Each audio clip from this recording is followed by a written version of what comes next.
Olá pessoal, Geoff Saraiva falando, tudo bem com vocês?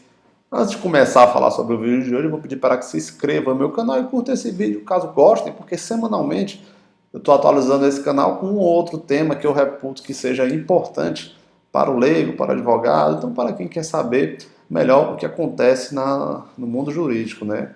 E essa situação que eu vou retratar hoje é uma situação que já foi reportada em outro vídeo, que eu falei sobre o entendimento do STJ sobre o extravio de bagagem internacional. Perdão, do STF em extravio de bagagem internacional, que na data de 8/5/2018, veiculado no informativo 626 do STJ, ele ratificou esse entendimento. Imagine só a seguinte situação. Um casal, em lua de mel, foi para Paris passar esse período pós-casamento, curtir a felicidade que é se casar, e foram aproveitar a vida em Paris. Ok. Pegaram um voo Natal, São Gonçalo do Amarante, que é onde fica o aeroporto de Natal, para Paris, e de volta, voo direto, sem escala, ok.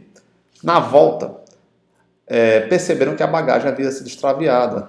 A mulher da relação, ela comprou algumas bolsas caras, sofisticadas, e pleiteou na justiça, de forma correta, a possibilidade de indenização, haja vista que os bens foram extraviados em sua bagagem.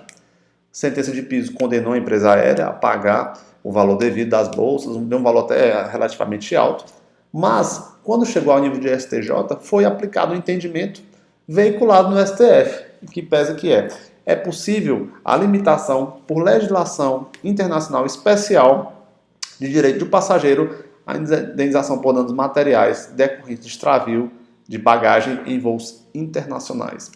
O que é que a gente tem aqui? A gente tem um verdadeiro conflito entre dois diplomas. Por quê? De um lado nós temos o CDC, que é o Código de Defesa do Consumidor com o dever de reparar, corroborado com o Código Civil, responsabilidade do fornecedor, contrato de transporte aéreo. E, de outro lado, nós temos a Convenção de Varsóvia e Montreal, que determina uma indenização escalonada e tarifada em caso de transporte internacional. Mas me pergunto, poxa, o que a Convenção tem a ver com a legislação brasileira? Muito. Por quê?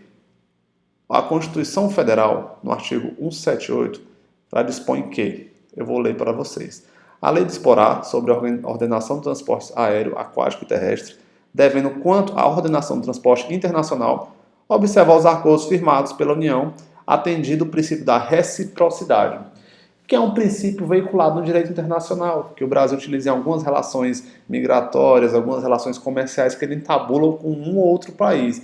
A título de exemplo, há alguns anos atrás, a relação do Brasil, não salvo engano, foi Itália ou foi Portugal, estava conflituosa, os brasileiros chegavam lá, português chegava, italiano chegava aqui e era deportado automaticamente. O Brasil passou a adotar também esse entendimento amparado no princípio da reciprocidade. Se você não recebe o nacional nosso, obviamente não vamos receber o seu nacional também. Então, amparado no princípio da reciprocidade, o Brasil se filiou à Convenção de Varsóvia e Montreal, em que ela define e escalona um valor X para indenização nesse extravio de bagagem, né? Ou seja, nas viagens internacionais e as relações conexas, não apenas aquelas relações que envolvam extravio de bagagem, seja uma indenização, dano moral, um atraso de voo, alguma coisa que seja, deve ser aplicado a Convenção de Varsóvia e Montreal, afastando-se a incidência do CDC. E uma dica que eu dou para quem viaja para o exterior e que traz bens valiosos em sua bagagem, que faça o seguro de viagem, porque como a lei, o CDC não aplica ipsis literis, nesse caso específico, você pode ficar, infelizmente, com seu direito de ser indenizado, mitigado por conta dessa filiação que o Brasil faz a essas convenções. Dessa forma, o que é que a gente pode pontuar? Que as convenções de Varsóvia e Montreal regulam apenas o transporte internacional. Em caso de transporte nacional, aplica-se o CDC. Ou seja, se sua mala, imaginemos, você vai para o exterior, você traz 15 mil reais de mercadoria em sua bagagem, ela é extraviada, você tem um limite para ser indenizado. Se você for para alguma cidade do Brasil em transporte aéreo e sua bagagem tiver os mesmos 15 mil reais, obviamente que você vai receber, se você for demandado judicialmente, comprovar o nexo causal e a ocorrência do fato, você vai ser processado, você vai ser indenizado no valor equivalente ao dano que você sofreu.